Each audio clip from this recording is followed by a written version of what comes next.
안녕하세요. 이번 시간에는 24년도 2회 간연도 기출문제 풀어보는 시간 가져보도록 하겠습니다.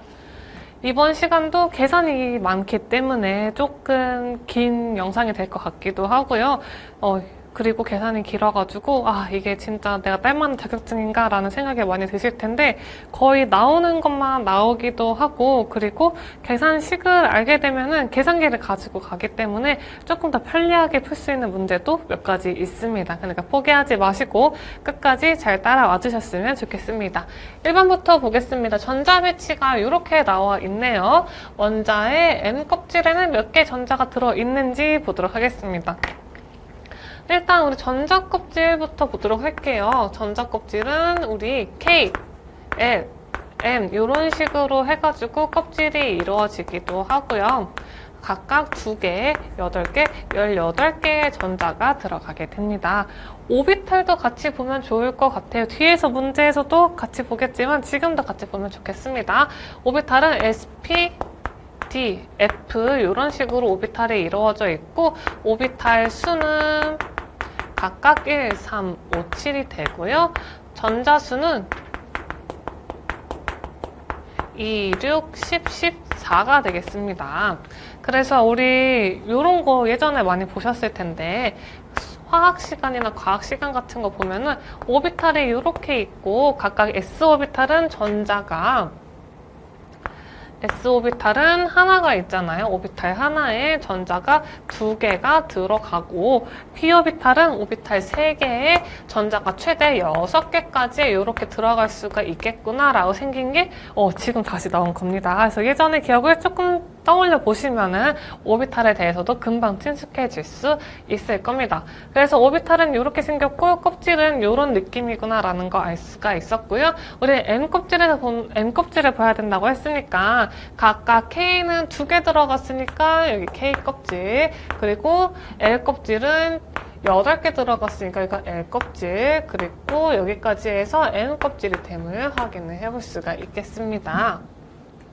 N껍질의 전자는 몇 개가 들어가 있습니까? 라고 한다면 우리 각각 7개가 들어가 있는 거죠. 위에만 보시면 될 것 같아요. 아니면은 같이 보자라고 한다면 S껍질은 헷갈리니까 위에 지우고 다시 해볼게요. S껍질은 오비탈이 하나가 들어갈 수 있고요.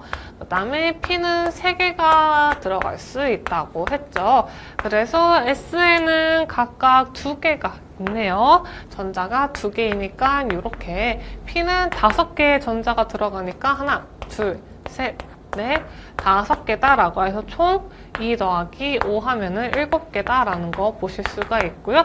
이렇게 그려서 하는 게 힘드니까 위에 있는 것만 더해 주셔도 됩니다. 정답은 3번이다 라는 거 확인해 볼 수가 있습니다. 그래서 전자 껍질과 오비탈에 대해서 같이 볼 수 있는 문제였고요. 문제는 빨리 풀어야 되니까 위에 있는 것만 더해주시면 됩니다. 2번입니다. 어떤 기체의 확산 속도는 SO2 이산화황의 2배가 되겠습니다. 이 기체의 분자량을 구해보도록 하겠습니다. 확산 속도와 분자량 나왔다라고 한다면 식 요거를 쓸 수가 있어요. 어떤 식입니까? 확산 속도, 어떤 물질에 대해서, 어떤 1이라는 물질에 대해서 확산 속도와 2라고 하는 물질에 대해서 확산 속도는 이런 식으로 나타내집니다. 분자량이 내려가요. 1에 대한 원자의 분자량이 내려가고 2에 대한 물질의 분자량이 올라오게 된다라는 식으로 보실 수가 있습니다. 그래서 확산 속도랑 분자량 나오면 이러한 식을 가지는구나 라는 걸 볼 수가 있고요. 어떤 기체를 X라고 하겠습니다. 어떤 기체는 X라고 하겠습니다. 그래서 SO2의 2배다라고 했어요. 확산 속도는 어떤지 잘 모르겠는데 2배다라고 했으니까 일단은 SO2 이산화황을 2번이라고 두면은 이렇게 둘 수가 있겠네요. 이 기체의 분자량을 구해보자라고 했으니까 분자량은 우리 2번에 대해서가 어떤 기체이잖아요. 그래서 분자량은 잘 모르겠는데 64다라고 했습니다. 문제 한번 풀어보도록 할게요.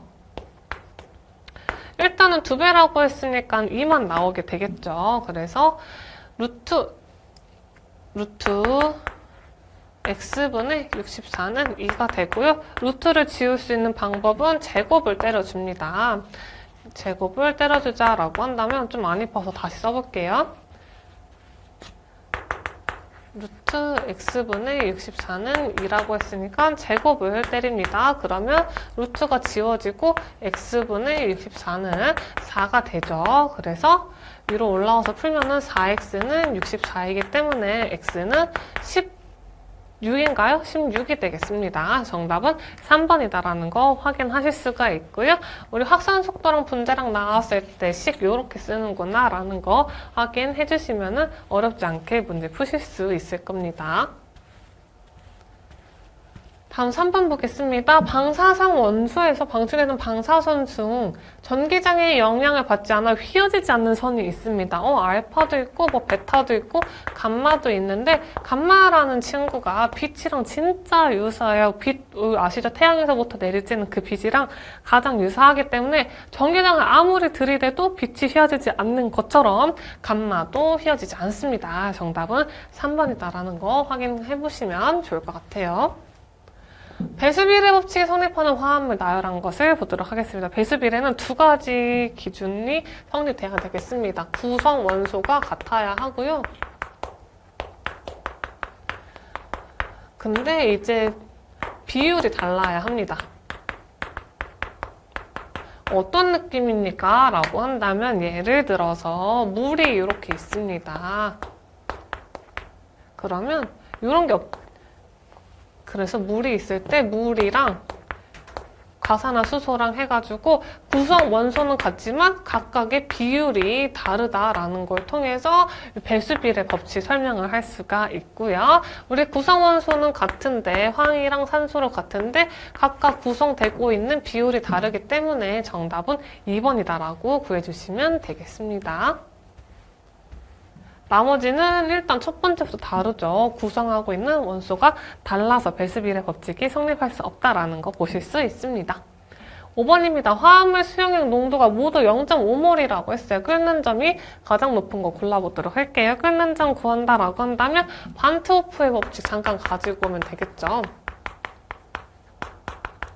반트호프의 법칙은 TB는 I 곱하기 KB 곱하기 M이고 우리가 쓸 것은 어디서부터 어디까지예요? TB는 I다라는 것만 쓰겠습니다. 그래서 끓는 점 상승은 어떻습니까? 용액에서 생성되는 입자의 수랑 같다라는 걸 통해서 구해보도록 할 거고요. 포도당이랑 설탕 같은 경우에는 비전해질이어서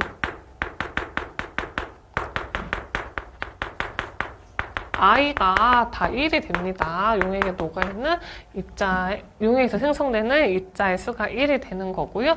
염화칼슘이랑 염화나트륨 같은 경우에는 전해질이라는 친구입니다. 전해질이어서 이제 본격적으로 계산을 해볼 수가 있는데요.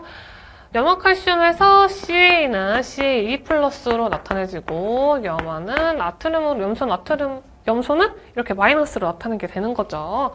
그리고 염화나트륨도 마찬가지로 Na 플러스와 Cl 마이너스로 나타내게 됩니다. 어떻게 이렇게 나타내게 되나요? 라고 한다면 우리 주기율표를 다시 봐야 됩니다. 주기율표 수해 리베아 비키니샵 오픈했댐에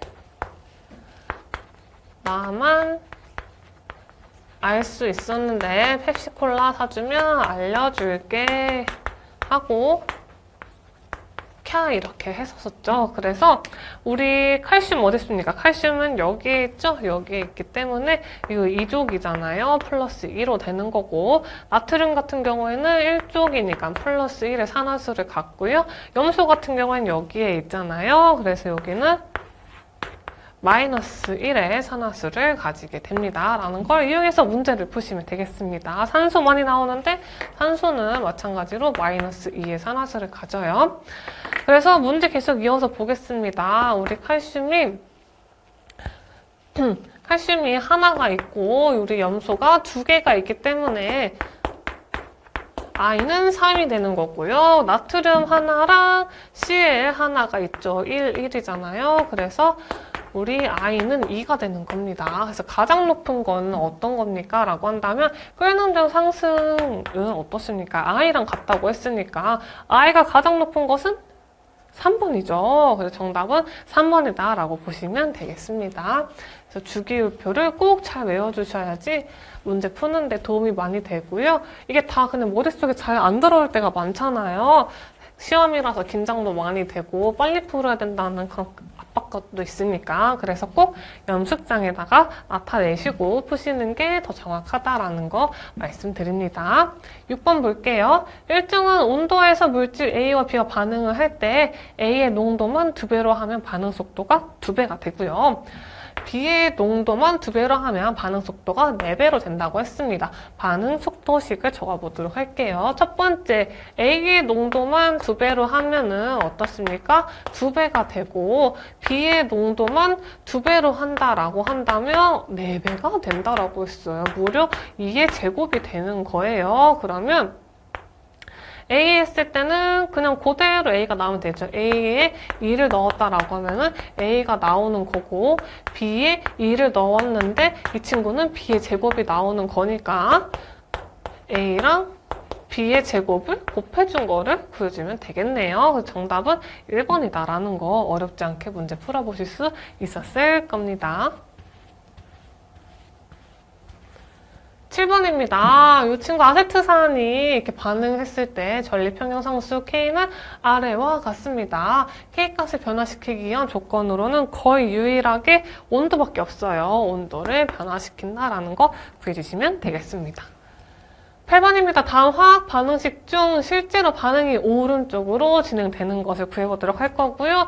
이 친구 F, I, BR 이런 것 보면 뭐가 생각납니까? 우리 플루오린으로 갈수록 어때요? 전기 음성도가 커져서 결합력이 커진다고 했었죠. 그러니까 플루오린으로 갈수록 결합력이 커져서 반응이 더 잘 일어나게 되는 거겠죠. 그래서 정답은 1번이다. 오른쪽으로 반응이 이동합니다. 라는 거 구해주시면 되겠습니다. 9번입니다. 황산구리 수용액을 전극을 써서 전기분해해서 음극에서 36.5의 구리를 얻고자 합니다. 10A의 전류를 약 몇 시간 흐르게 해야 하는지 구해보도록 할게요. 요거 조금 중요하니까 잘 봐주시면 좋겠습니다. 구리 이온은 두 개의 전자와 만나서 금속 구리가 됩니다. 이거 중요하니까 꼭 잘 봐주셔야 되겠고요. 근데 우리 패러데이 법칙에서 1패러데이는 일물의 전자를 방출할 때 쓴다고 했었어요. 그죠? 근데 우리 전자 몇 개 필요합니까? 전자가 2개가 필요하잖아요. 그래서 구리 36.5g이 어떤 의미인지 알고 그 다음에 패러데이가 몇 개 필요한지 보도록 할게요. 구리가 일단 원자가 36.5라고 했으니까 구리 63.5는 63.5g은 일몰임을 확인을 할 수가 있네요. 그래서 우리 완벽하게 구리 하나를 꺼내야 되는데 플루오린 하나로는 절대로 만들 수가 없는 거예요. 1플루오린은 하나의 전자만 이렇게 생긴 거 하나만 생겼을 때 방출하는 건데 우린 2개가 필요하니까 적어도 2플루오린이 필요한 거죠. 근데 어림도 없으니까 0.5몰밖에 생성이 안 되겠네요. 그래서 0.5몰만 생성된다라는 거 확인을 해볼 수가 있습니다. 우리 시간에 대해서 물어봤기 때문에 이 식을 또 사용할 수가 있죠. 어떤 식이요? 우리 전기는 I 곱하기 T다 라고 하시면 되겠고요. T는 시간이죠. I분의 Q를 해주면 되겠네요. 그러면 우리 시간은 어떻습니까? 시간은 10A분의 Q 전기량을 해주면 되는데 우리 63.5g 그대로 나와야 하니까 어떻습니까? 2개의 플루오린이 필요한 거고 하나의 플루오린은 몇 쿨롱이에요? 96485 쿨롱이다라는 거죠. 그래서 9600, 485개가 2개가 필요하고 이거를 시간이니까 3600분의 1로 나눠주면 되겠네요. 그래서 계산기에 넣어봅시다 라고 한다면 정답은 5.36이 됨을 확인을 해볼 수가 있습니다. 그래서 패러데이 법칙과 오늘 Q는 IT다라는 전기식을 이용해가지고 문제를 풀어볼 수가 있었고요. 구리에 대해서도 좀 알아볼 수가 있었죠. 구리 이온은 2개의 전자가 있어야 금속 구리가 생성된다라는 것도 확인을 해볼 수가 있었습니다. 산의 성질을 설명한 것 중 틀린 것을 보도록 하겠습니다.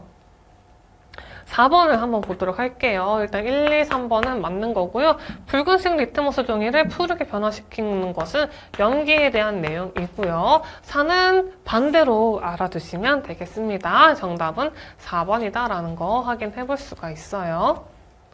11번입니다. 볼타전지에 관한 설명으로 틀린 것을 보도록 하겠습니다. 볼타전지는 마이너스 극에서 플러스 극으로 가면서 환원 반응이 일어나죠. 플러스 극이. 그래서 플러스 극에서는 방전 산화 반응이 아니라 환원 반응이 일어나야 되므로 정답은 2번이다라는 거 확인을 해볼 수가 있습니다. 그리고 3번 보시면 우리 전자는 마이너스에서 플러스로 이동한다라는 거 맞는 거기 때문에 2번과 3번 꼭 알아두시면 좋을 것 같아요. 주기율표에서 원소 차례대로 나열할 때 기준이 되는 거 구해보도록 하겠습니다. 주기율표 우리 간단하게 몇 개만 써보자라고 한다면 이런 식으로 생겼잖아요. 요거 나열할 때 기준 뭐가 됩니까? 우리 원자의 양성자 수가 증가하면 증가할수록 원자 번호가 증가한다라는 거를 알 수가 있는 거죠. 그래서 원자의 양성자 수가 기준이 됨을 알 수가 있어서 정답은 2번이다라고 보시면 될 것 같아요. 13번입니다. 1기압에서 2리터의 부피를 차지하는 어떤 이상기체를 온도의 변화 없이 압력을 4기압으로 하면은 부피는 얼마가 되겠습니까? 라고 물어봤습니다. 요거는 또 생소합니다. 보일의 법칙 이용해 보겠습니다. 보일의 법칙을 이용하면은 식이 이런 식으로 나오게 돼요. 그래서 압력과 부피에 관한 식은 보일의 법칙을 종종 사용하곤 합니다. 그래서 첫 번째 보면은 1기압에서 2리터의 부피를 차지하는 어떤 이상 기체를 온도의 변화 없이 압력을 4기압으로 하면은 부피는 어떻게 되냐라고 물어봤죠. 그러면 E는 4V2라는 거고 V2는 2분의 1이니까 0.5리터가 됨을 확인을 해볼 수가 있겠네요. 정답은 4번이다. 보일의 법칙을 이용해서 압력이랑 부피가 나오고 온도의 변화가 없다면 보일의 법칙을 이용해서 문제를 풀어볼 수 있었다라는 거 확인해 볼 수 있습니다. 14번입니다. 반투막을 이용해서 콜로이드 입자를 전해질이나 작은 분자로부터 분리 정지하는 것을 무엇이라고 합니까? 라고 물어봤습니다. 첫 번째 반투막을 이용한다라고 한다면 이제 이온 같은 것들이, 이온이나 입자 같은 것들이 걸러지게 됩니다. 그리고 두 번째, 콜로이드로 가면은 입자가 막히게 됩니다. 이런 걸 통해서 우리 투석이라는 거를 해볼 수가 있어요. 투석을 할 수가 있기 때문에 정답은 3번이다라는 거 보시면 좋을 것 같습니다. 15번입니다. 결합력이 큰 것부터 작은 순서대로 나열한 것을 보도록 할게요. 뭐 나와 있습니까? 공유결합, 수소결합, 반데르발스 결합이 세 가지가 나와 있네요. 각각의 특징을 잠깐 보도록 할게요. 공유결합, 수소결합, 반데르발스 결합이 있죠. 공유결합은 말 그대로 전자쌍 간의 결합이고요. 강한 결합이 됩니다. 그리고 수소결합은 분자 간 결합이고 약한 결합입니다. 반데르발스 결합은 우리 비극성 분자 간의 결합이고 마찬가지로 약한 결합이 됨을 볼 수가 있어요. 그래서 가장 큰 거는 공유결합, 그 다음 수소결합, 반데르발스 결합 순서대로 가야 해서 정답은 1번이다라는 거 확인을 해보시면 되겠습니다. 16번입니다. A는 B 이온과 반응을 하나 C 이온과는 반응하지 않고 D는 C 이온과 반응한다고 했을 때 A, B, C, D의 환원력 세기를 큰 것부터 차례대로 나열을 해보도록 할게요. A는 B 이온과 반응한다고 했으니까 A가 더 크겠죠. 근데 C 이온과는 반응하지 않으니까 C가 더 크겠네요. D는 C 이온과 반응한다고 했으니까 이런 식으로 우리 세기가 결정이 되겠습니다. 그래서 어렵지 않게 2번이다 라는 거 문제만 보고도 풀어볼 수가 있었어요. 17번입니다. 한 분자 내에서 배위결합과 이온결합을 동시에 가지고 있는 것을 골라보도록 하겠습니다. 배위결합과 이온결합이라고 했습니다. 이온결합은 이런 거 보시면 되겠죠. 나트륨 플러스와 Cl 마이너스다 라고 해서 양이온과 음이온 간의 결합이다 라고 생각하시면 되겠고요. 배위결합은 전자쌍 빌려주는 거다 라고 보시면 될 것 같아요. 쉽게 전자쌍 빌려준다. 그래서 1번 같은 경우 한번 보겠습니다. 1번 같은 경우에는 NH3 플러스와 그 다음에 NH3였죠. NH3와 H 플러스 간의 결합이 배위결합이 되는데 이게 어떻게 되는 거냐라고 한다면 질소는 5개를 가지고 있잖아요. 전자를. 그리고 수소가 각각 3개씩 붙습니다. H 플러스는 수소 잃어버렸어요. 그래서 이렇게 전자쌍을 빌려줘가지고 결합을 하는 식으로 하게 되는 거고요. 이온 결합 같은 경우에는 NH4 플러스와 그 다음에 Cl-와의 양이온과 음이온과의 결합을 하기 때문에 이온 결합까지 한다라는 거 볼 수가 있습니다. 따라서 정답은 1번임을 확인을 해볼 수가 있고요. 4번 같은 경우에는 이온 결합밖에 안 한다라는 거 확인해 볼 수가 있겠습니다. 18번입니다. 다음 표준 수소전극과 짝지어 얻은 반쪽 반응 표준 환원 전이값입니다. 이제 반쪽 전지를 짝지었을 때 얻어지는 전지의 표준 전이 차를 구해보도록 할게요. 전이 차이다 라는 거고요. 요거 잠깐 보도록 할게요. 이렇게 반응을 해가지고 전이값이 이런 식으로 나왔는데 우리 볼타 전지에서 보면은 마이너스에서 플러스 극으로 가면서 환원 반응을 한다고 했습니다. 이 말은 무엇이에요? 우리 전자가 이동했다라는 거고 전자를 얻었다라는 거죠. 전자를 얻었기 때문에 환원 반응했다 생각하시면 되고 전자를 잃었기 때문에 산화 반응했다고 생각하셔도 좋을 것 같습니다. 전이 차이는 어떻습니까? 우리 10에서 5까지의 차이를 구해보자 라고 했을 때 5에서 10 빼는 게 아니라 10에서 5를 빼는 거잖아요. 마찬가지로 큰 거에서 작은 거를 빼줍니다. 그러면 플러스 0.34 빼기 마이너스 0.23이기 때문에 플러스로 되는 거죠. 0.34 더하기 맞죠? 0.23을 해주게 되니까 3번이 됨을 확인을 해볼 수가 있습니다. 그래서 정답은 3번이다 라는 거 확인을 해보면 좋을 것 같아요. 19번입니다. 우리 0.01 뉴턴인가요?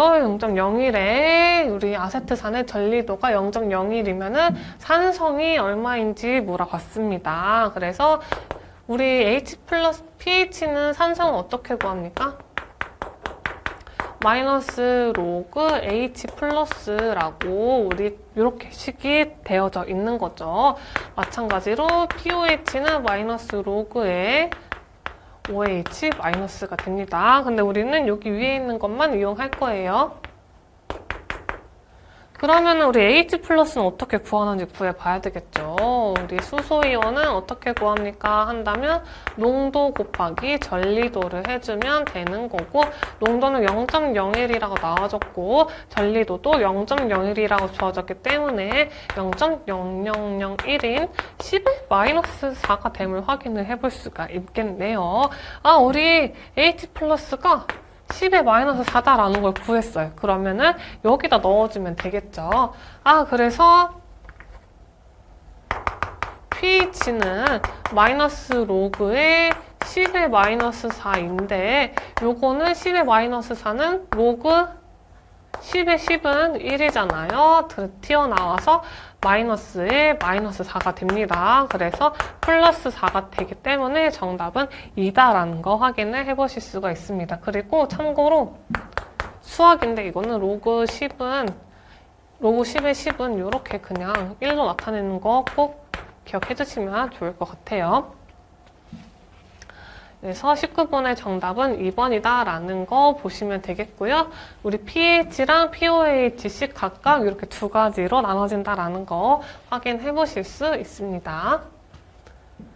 20번입니다. 1패러데이 전기량으로 물을 전기분해했을 때 생성되는 수소 기체는 0도씨 1기압에서 얼마의 부피를 가집니까? 라고 물어봤습니다. 물을 전기분해한다고 했어요. 일단 물을 분해를 해볼게요. 물을 분해한다라고 한다면 수소랑 산소가 생깁니다. 이렇게 해서 생기게 되는 거고요. 여기서 우리는 수소에 대해서 궁금한 거잖아요. 수소에 대해서 궁금한 거기 때문에 수소는 두 개의 전자가 만나서 수소가 된다라는 거 확인을 해볼 수가 있습니다. 아, 얘도 구리랑 마찬가지로 두 개의 전자가 필요하구나 라는 거를 볼 수가 있어요. 이때 우리가 궁금한 거는 1패러데이의 전기량이라고 했으니까 1패러데이는 1몰의 전자밖에 못 뺀다고 했었어요. 그래서 1몰의 전자밖에 못 하는데 우리는 지금 두 개가 필요한 거잖아요. 그러면 어쩔 수 없지만 0.5몰밖에 생성이 안 되겠구나 라는 거 확인을 해볼 수가 있습니다. 그래서 수소 기체는 0.5몰이기 때문에 22.4리터를 반으로 나눠주면은 11.2리터가 된다라는 거 확인을 해볼 수가 있습니다. 그래서 우리 이 친구는 수소는 2몰이 필요한데 이몰이 전자가 절대 안 되기 때문에 1몰만 가지고 하다 보니까 얘가 0.5몰밖에 안 되는구나 라는 걸 볼 수가 있었고요. 부피를 구하라고 했기 때문에 22.4리터를 곱해준 겁니다 라고 보시면 됩니다. 21번입니다. 1기압 100도에서 물 36g이 모두 기화되었습니다. 생성된 기체는 약 몇 리터인지 구해보도록 할게요. 물이 36g이다 라는 거는 일단은 물은 이렇게 생겼잖아요. H2O다. 근데 우리 수소의 원자량 1이고 산소의 원자량은 16이니까 18g이에요. 1몰당. 물 16g은 그래서 얼마입니까? 2몰이다 라는 거를 알 수가 있습니다. 요거 우리 부피 구하는 거기 때문에 부피는 이상기체 방정식 보도록 할게요. PV는 nRT, PV는 n분의 WRT다 라는 걸 통해 가지고 한번 식을 이용해서 보도록 할게요. 근데 여기서 문제 풀기에 적합한 거는 PV는 nRT라는 거여가지고 요 식을 쓸 건데요. 우리 부피 구하는 거기 때문에 P분의 nRT다라고 볼 수가 있습니다. P는 우리 기압이죠. 1기압이라고 주어졌고 N은 몰이 되겠습니다. 우리 2몰이다라는 거 알 수 있고 0.08이 기체 상수이죠. R은. T는 온도인데 우리 100도인데 100도를 켈빈으로 바꿔야 되기 때문에 373이다라는 거 확인이 가능합니다. 그래서 여기까지 쓰시고 나서 계산기에 넣어보자라고 한다면 정답은 61.2리터가 됨을 확인을 하실 수가 있습니다. 아, 물은 1몰이 18g인데 분자량이 36g이라고 했으니까 이 친구 2몰 필요하구나 라는 걸 통해서 문제를 풀어보는 게 시작했음을 확인을 하실 수가 있죠. 22번입니다. 고체 가열물로서 증발연소를 하는 거 보도록 하겠습니다. 증발연소 하는데 고체다 라고 한다면 나프탈렌, 양초 이런 거 구해주시면 되겠죠. 23번입니다. 제조 초중해소의 위험물의 저장 및 취급에 관한 기준에 따르면 보냉장치가 있는 이동 저장 탱크에 저장하는 다이에틸에터의 온도는 얼마 이하로 유지를 해야 합니까? 라고 물어봤습니다. 두 가지로 나눠서 볼 수가 있죠. 보냉장치가 있을 때랑 보냉장치가 없을 때인데 보냉장치가 있을 때는 우리 B점 이하를 유지하고 없을 때에는 40도 이하를 유지를 해줘야 되겠습니다. 그래서 두 가지 전부 다 잘 나오는 거기 때문에 비교해서 꼭 알고 계시면 좋겠고요. 다이레틸리토는 디에틸에틸입니다. 그래서 온도는 우리 B점 이하로 유지시켜줘야 됩니다. 라고 해서 정답은 1번이다 라는 거 확인을 해주시면 될 것 같아요. B점은 끓는 점, 이제 액체가 끓기 전까지 온도를 유지해줘야 됩니다. 끓으면 안 돼요. 이동 탱크 저장소에 의한 위험물의 운송 시 위험물 운송자가 위험한 안전카드를 휴대하지 않아도 되는 물질을 골라보도록 할 거고요. 보통 기능사 같았으면은 우리 휴대하지 않아도 되는 거에 특수 인화물이랑 제1석유류다라고 해가지고 이렇게 두 가지 고르는 거 문제 나왔을 텐데 지금은 산업기사이니까 다시 제대로 보도록 할게요. 제4류 위험물에 한해서는 특수인화물과 제1석유류는 휴대를 하지 않아도 됩니다. 위험물 안전카드를. 근데 나머지 경우에는 휴대를 해야 되기 때문에 경유 같은 경우는 우리 이석유류잖아요. 그래서 정답은 3번이다 라는 거 확인을 해보실 수 있습니다. 25번입니다. 분말 소화약제인 탄산수소 나트륨 10kg 1기압 270도에서 방사됐을 때 발생하는 이산화탄소의 양을 구해보도록 할 거고요. 이거 미터 세제곱은 부피 구하라는 거죠. 탄산수소 나트륨 분해 반응식 먼저 써보도록 할게요. 이 친구 제1종 분말 소화약제다라는 거고요. 이렇게 쓰죠. 탄산수소 나트륨 분해하면은 탄산 나트륨이랑 물이랑 이산화탄소 나오고 반응계수 맞추려면 앞에다 2만 적어주면 되는구나 라는 거 여러분들 많이 보실 겁니다. 앞으로 반응식 쓰는 거요. 그래서 일단 탄산수소 나트륨이랑 뭐죠? 이산화탄소와의 반응 비는 2대1이다 라는 걸 알 수가 있습니다. 탄산수소 나트륨의 분자량을 이용해서 10kg가 어떤 걸 의미하는지 보도록 할게요. 첫 번째 10kg의 의미를 보도록 하겠습니다. 탄산수소 나트륨 분자량을 먼저 구해야 되는 거죠. 분자량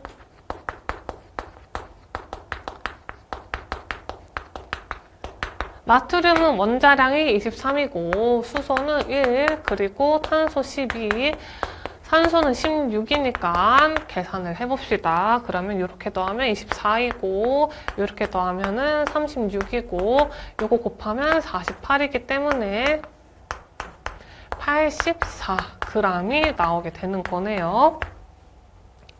그러면 지금 우리가 보고 있는 탄산수소 나트륨 분자량은 1몰당 84g인데 얘를 g으로 맞춰주면 10kg를 이렇게 되겠죠. 1000g. 그리고 84g으로 나눠주면 몇 몰인지 알게 될 겁니다. 근데 숫자가 조금 크니까 계산이 되어 있는 걸 잠깐 가지고 가볼게요. 그래서 84분의 1000을 해봅시다 라고 한다면 숫자가 조금 지저분해요.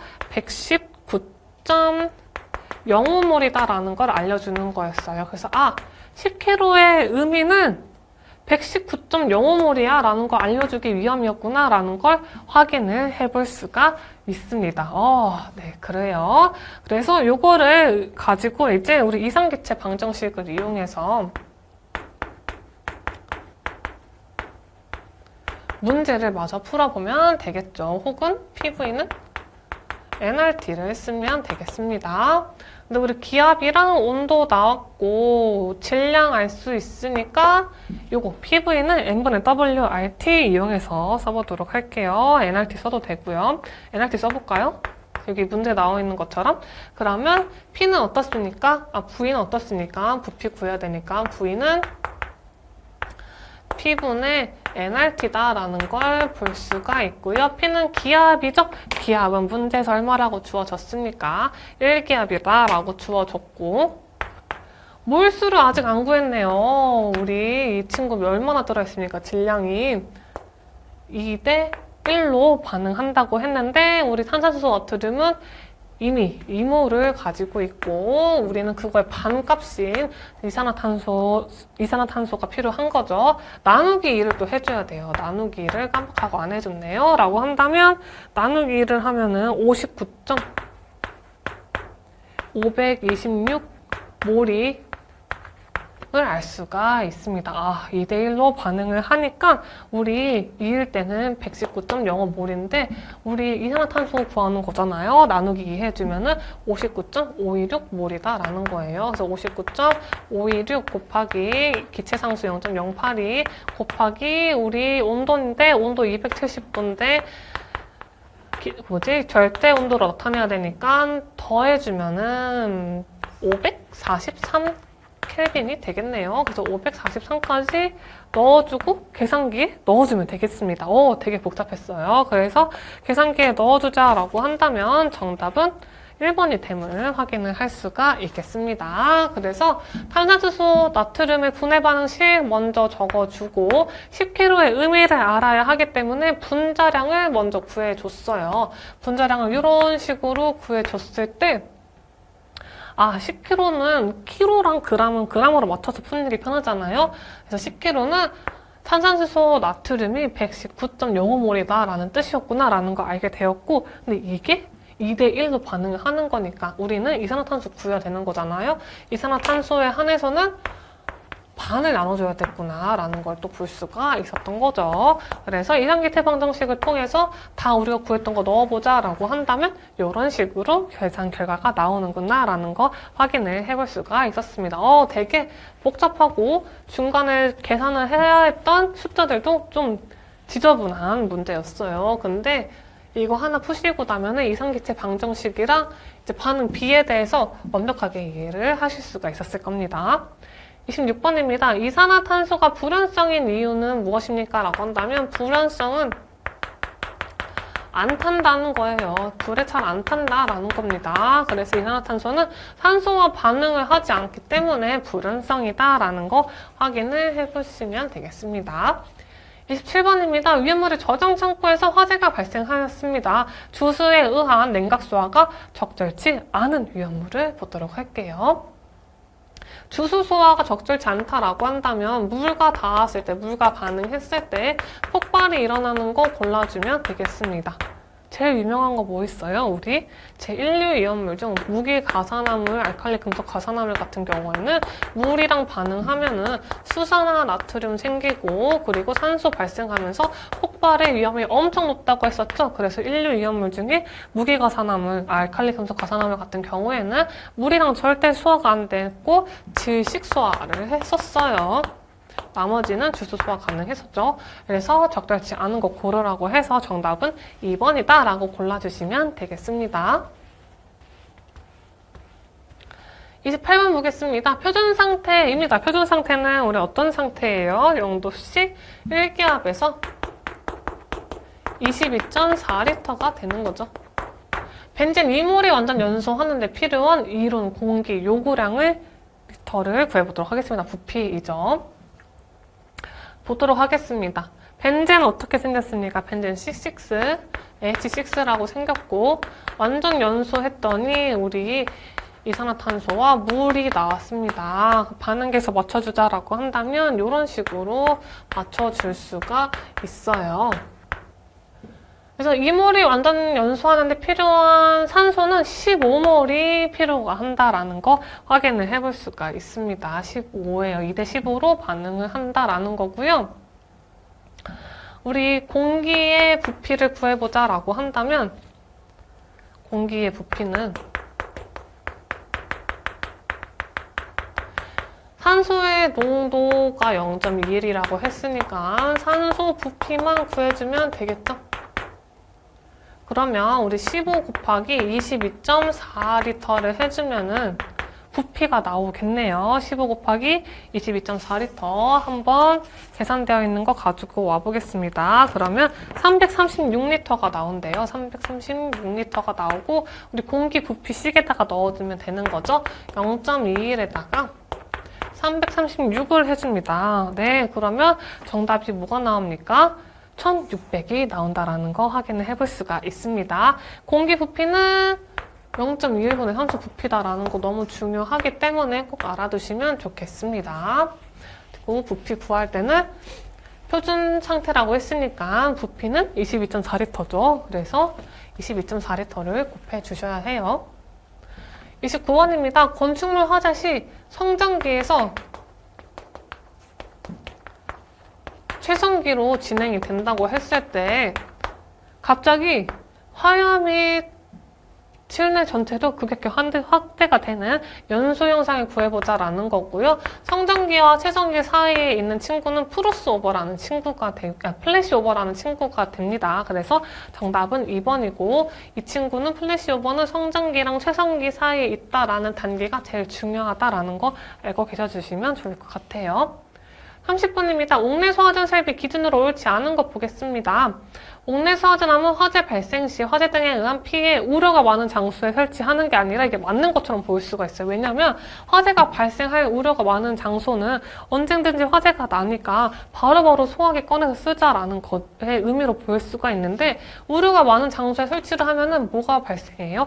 불이 발생이 되는 거죠. 불 바로 옆에 있는 소화기 건들 수 있습니까? 건들 수가 없는 거죠. 그래서 우려가 많은 장소에 설치하는 것은 아니이고요. 안전한 곳에 두어서 화재가 나는 장소에 끌어가지고 가서 소화를 해줘야 되겠습니다. 옥내 소화전 설비는 여러분들 아파트나 이제 건물 같은 데 보면은 많이 보실 수가 있을 겁니다. 그래서 정답은 1번이다라는 거 볼 수가 있고요. 여기까지 해서 이번 1차 관련도 모두 다 풀어봤고요. 다음 시간에 마저 31번부터 60번까지 이어서 풀도록 하겠습니다. 감사합니다.